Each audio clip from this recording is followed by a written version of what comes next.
नाराज कर रहे हैं। भगवान पिता रात्रि सरदोत्पुल्ल मल्लिका विचरन्तुं मनश्चक्रे योग माया मुपाश्रिता। भगवान देखो, इस श्लोक का जो पहला शब्द है वो भगवान। व्यास जी ने भगवान क्यों लिखा?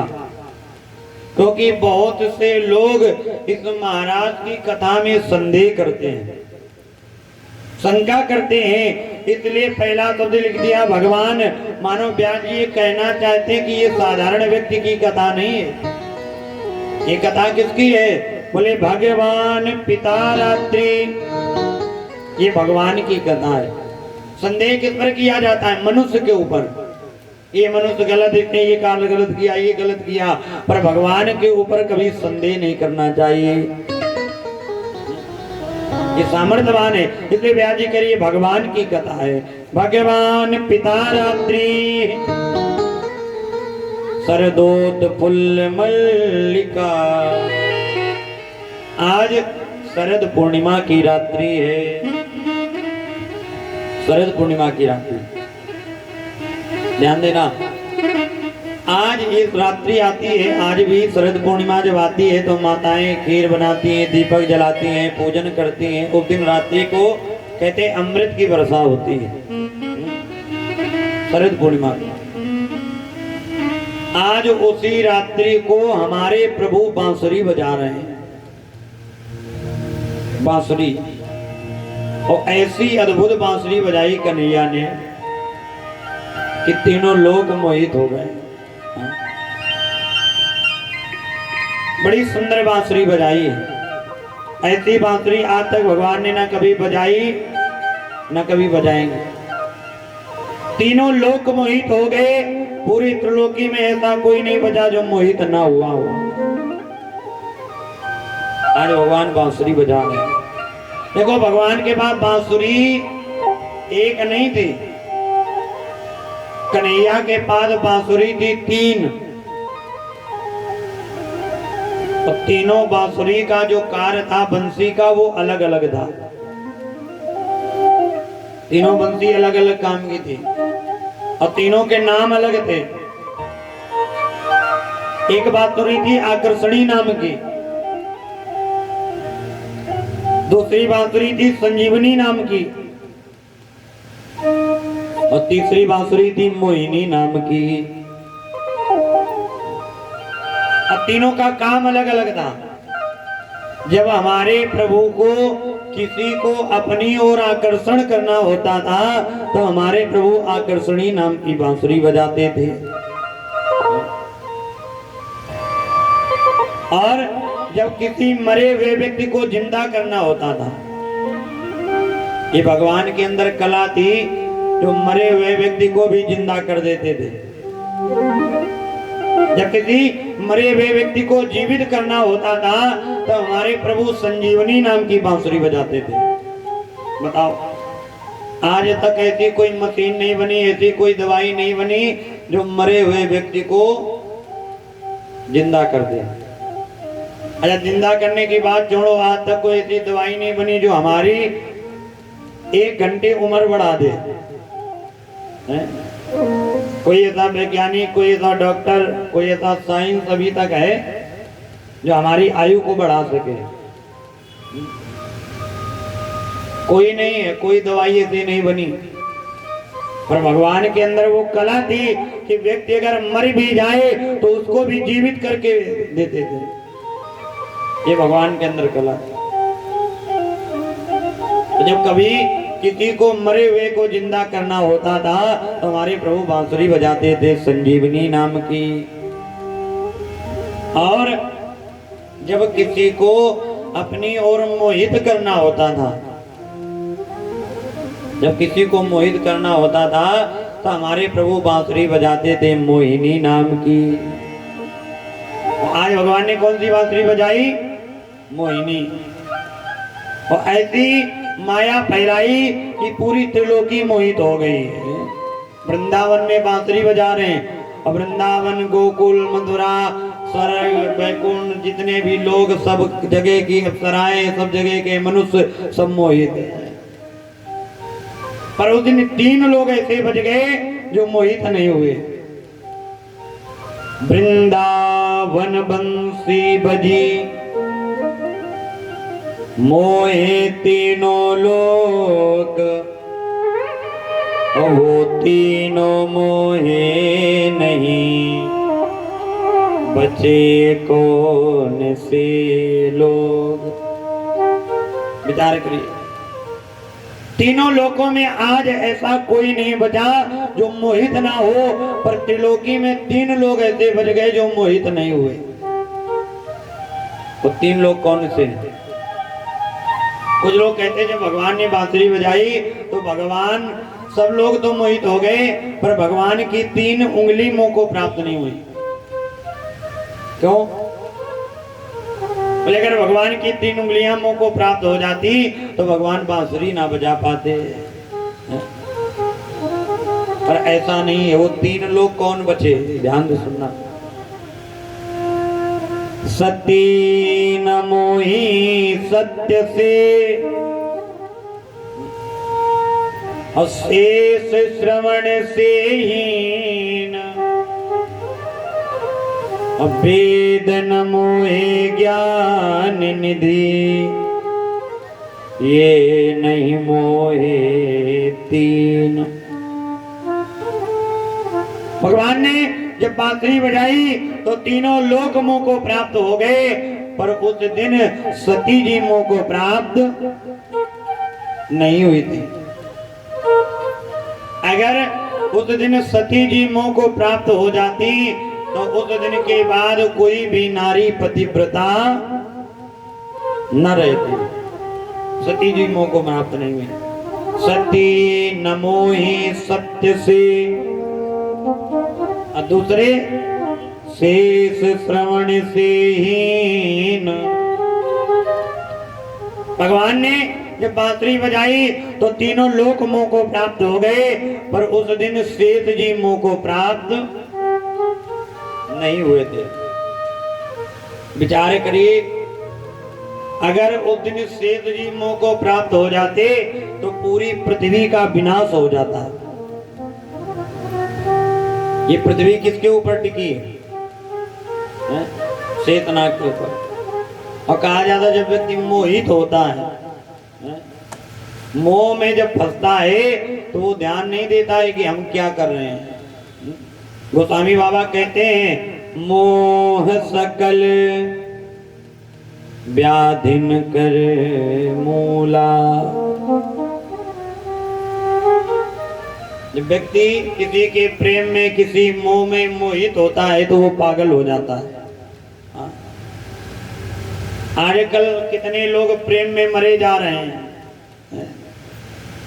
मोह में मरे जा रहे हैं। कोई छत से कूदा जा रहा है, कोई फांसी लगाए ले रहा है, कोई आग लगाए ले रहा है, कोई गाड़ी के नीचे आ रहा है, कोई ट्रेन के नीचे आ रहा है। मोह में, प्रेम में। ये कैसा प्रेम है जो आदमी मर जाए। पर ये मोह दुख को बढ़ाता है। इन संसार वालों से जितना मोह करोगे उतना दुखी रहोगे, उतना ही दुखी रहोगे। इस संसार के लोगों का नियम ही धोखा देना, आपको सताना। यहाँ तो स्वार्थी प्रेम होता है। आपके पास धन है, आपके पास पैसा है, आपके पास वैभव है तो सब आपके हैं। आपका भाई आपका है, आपका पड़ोसी आपका है, आपके रिश्तेदार आपके साथ खड़े होंगे, आपका बेटा, आपकी पत्नी सब आपके साथ होंगे अगर आपके पास अच्छा समय, पैसा बहुत है। पर जब समय विपरीत होता है तो कोई भी व्यक्ति साथ निभाने वाला नहीं है। अगर आपके जेब में 2-4 लाख रुपया पड़ा है और आप किसी से मांगोगे तुरंत मिलेगा, और आपके पास 10 रुपए नहीं है तो इस संसार में कोई 1 रुपया भी देने के लिए तैयार नहीं होगा। ये सब सुख के साथी हैं, सुख के सब साथी, दुख में न कोई। ऐसा प्रेम है। परंतु आज श्वेत जी मोह को प्राप्त नहीं हुए। अगर श्वेत जी मोह को प्राप्त हो जाते तो पूरी पृथ्वी का विनाश हो जाता। सती नमो ही सत्य से, शेष श्रवण से हीन, वेदन मोहे ज्ञान निधि, ये नहीं मोहे ती। आज भगवान ने जब बांसुरी बजाई तो तीनों लोक मोह को प्राप्त हो गए, पर वो दिन वेद और पुराण मोह को प्राप्त नहीं हुए। अगर वो दिन वेद और पुराण मोह को प्राप्त हो जाते तो आज हमने जो बैठ के कथा सुन रहे हैं, ना उस दिन के बाद कोई कथा सुनता और ना कोई सुनाता। ये 3 लोग बच गए। बाकी भगवान ने ऐसी बांसुरी बजाई कि त्रिलोकी में कोई नहीं बचा। ब्रज की गोपियां आज जिस काम में लगी थी, जैसे भगवान की बांसुरी सुनी तो इतनी भोली, इतनी बावरी, इतनी पागल है गई कि जो जिस काम में लगी थी उस काम को छोड़ के कन्हैया की तरफ भागी चली आ रही। भगवान बांसुरी बजाए मोहित ना हो गए। गोपियों को लग रहा है कि कन्हैया तो हमारा नाम लेके बुला रहे हैं। ललिता को लगे, अरे हमें लगता है कन्हैया करे, अरे ललिता जल्दी आओ मेरे पास, दौड़ी चली जा रही। विशाखा को लगे मेरा नाम बुला रहे हैं। बांसुरी ऐसी मोहित। एक गोपी दूर रही थी गाय, तब तक कन्हैया की बांसुरी सुनाई दी। तो गोपी इतनी भोली, इतनी बावरी, इतनी पागल है गई कि भी विचार ना कियो कि पूरा दूध निकाल लेना। यही नहीं कि हाथ में जो पात्र लिए बाल्टी वही रख देना, हाथ में बाल्टी लिए कन्हैया की तरफ भागी चली आ रही। एक गोपी बना रही थी रोटी, एक रोटी तवा पे, एक चूल्हे में, एक पटा पे, एक हाथ पे, और तब तक कन्हैया की बांसुरी सुनाई दी। तो इतनी भोली, इतनी बावरी, इतनी पागल है कि भी विचार ना कियो कि पूरे आटा की रोटी बना दे ना। यही नहीं कि तवे की हटा दो, हाथे की रख दो ना। तवा की तवा में पड़ी, चूल्हे की चूल्हे में, पटा की पटा में, और हाथ की हाथे में लिए कन्हैया की तरफ भागी चली आ रही। कैसा स्वरूप। एक गोपी कर रही थी श्रृंगार, सज रही थी, तब तक कन्हैया की बांसुरी सुनाई दी। अरे इतनी भोली, इतनी बावरी, इतनी पागल है गई कि जल्दी जल्दी में उल्टो सीधो श्रृंगार कर लियो। पैरन में लगाई वाली चीज लगा ली आंखन में, और आंखन वाली पैरन में, और चली आवे कन्हैया की तरफ। अपनी शरीर की सुध भी नहीं है, अब आगे चली आ रही है। को श्रृंगार करत उठी धाई, उलटे भूषण बसन बनाए। आज अपने अपने काम को छोड़ के भगी चली जा रही। भक्ति यही है। भक्त कौन है? भक्ति वो नहीं है कि कथा चालू हुई तो बोले अभी तो चालू ही है, अभी रुको, चाय बनाओ, पकौड़ी बनाओ, खा लो, पेट भर लो, तो आराम से चला जाएगा।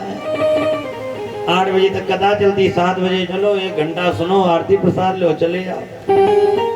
ये तो नाटक, ये तो व्यवहार दिखाने आए कि अनिल भैया को मुंह दिखा जाओगे, हम भी आए हैं। जब हमारे यहाँ भी कोई काम होता वो भी आए।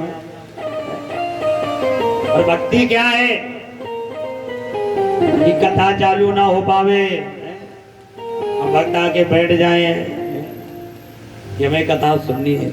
जो अपने आप को भूल जाए, भगवान के कार्य में ऐसा लगे कि जिसको अपने शरीर की भी सुध ना रहे, वो भक्ति है। अरे दिखावा तो संसार वालों से करोगे तब तो चल जाएगा, पर परमात्मा से अगर दिखावटी प्रेम करोगे तो चलने वाला नहीं है। वो तो सबको जानने वाले, सबको देखने वाले हैं। काजल की कोठरी में कैसो ही सयानो जाए, और काजल की एक लीक लागी है पिलागी।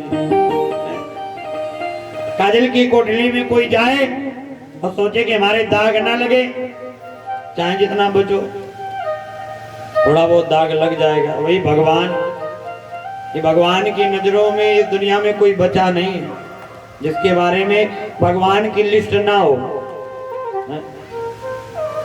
दिखावटी प्रेम हो रहा है आजकल। प्रेम करना है तो दिखावटी नहीं, बनावटी नहीं, सच्चा प्रेम करो। अब करें घर में आरती और मन इधर उधर रखा है, बैठे कथा में है पर ध्यान घर में रखा, महाराज जल्दी आरती कराओ भूख लगी। तो ऐसी भक्ति से क्या लाभ। एक बार एक पुजारी जी एक मंदिर में रहते थे, ध्यान देना, और रोज आरती पूजा करें, और उसी के सामने मंदिर के सामने एक वेश्यालय था, और उसमें बढ़िया सा नृत्य हो, बड़े बड़े पैसे वाले आमे कुम नृत्य हो, सब आनंद ले। अब पंडित जी आरती करें, पुजारी जी आरती करें, पर खिड़की से झांक के देखें और कर आरती रहे, पर मन में सोचे कि कहाँ से हम ये घंटी बजाने में फंस गए। भगवान थोड़ी कृपा की होते तो हम भी वहां बैठ के बढ़िया नृत्य देख रहे होते। आज बताओ हम आरती कर रहे हैं, लोग आनंद ले रहे हैं, अब करें आरती पर खिड़की से झांक के देखें, पर उधर जो वैश्या नृत्य कर रही है वो नृत्य उधर कर रही है, पर आज उसका ध्यान महाराज भगवान की चरणों में है कि हम कहाँ यहाँ पर आकर के फंस गए। भगवान ऐसी कृपा करो कि हम भी आपकी थोड़ी भक्ति करें, आपके समीप आकर के बैठे। आज पुजारी जी आरती करते पर उसका ध्यान वैश्या के पास रहता। वैश्या नृत्य करती है पर उस वैश्या का ध्यान भगवान के चरणों में रहता है। इन दोनों का जब अंत समय आया तो भगवान की ऐसी कृपा कि दोनों एक साथ मरे, पुजारी जी और वैश्या दोनों यमराज के यहाँ पहुंचे। यमराज ने कहा भैया इनका खाता निकालो, लिस्ट निकालो, देखो किसका कितना पाप है और कहाँ भेजा जाए।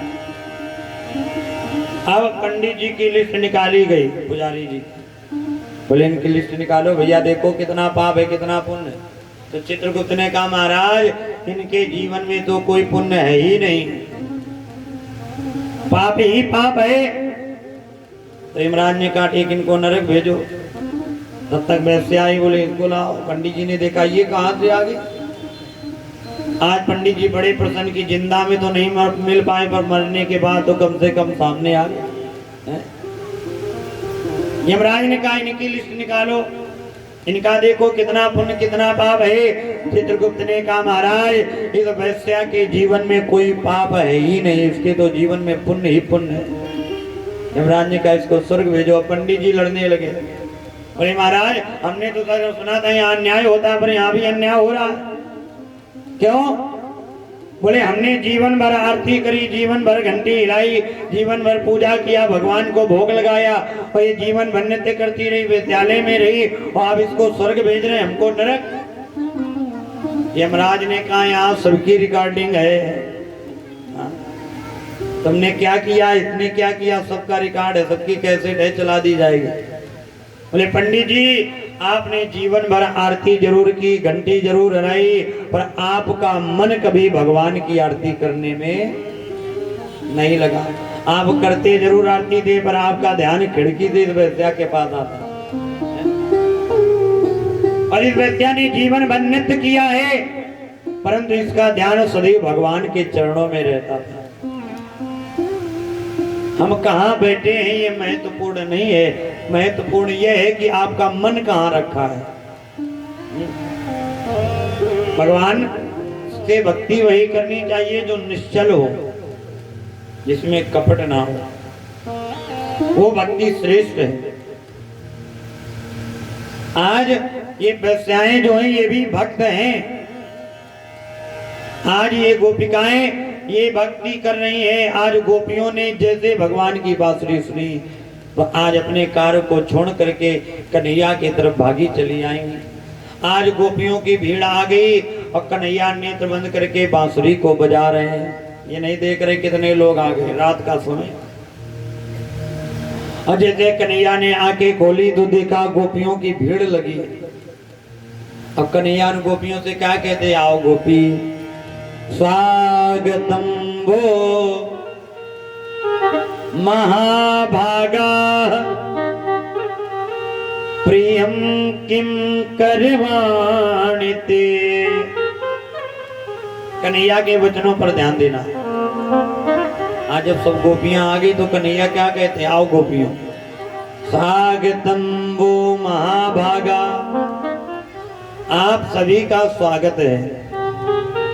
पहले तो स्वागत किया, अब बाद में क्या कह रहे हैं, प्रियम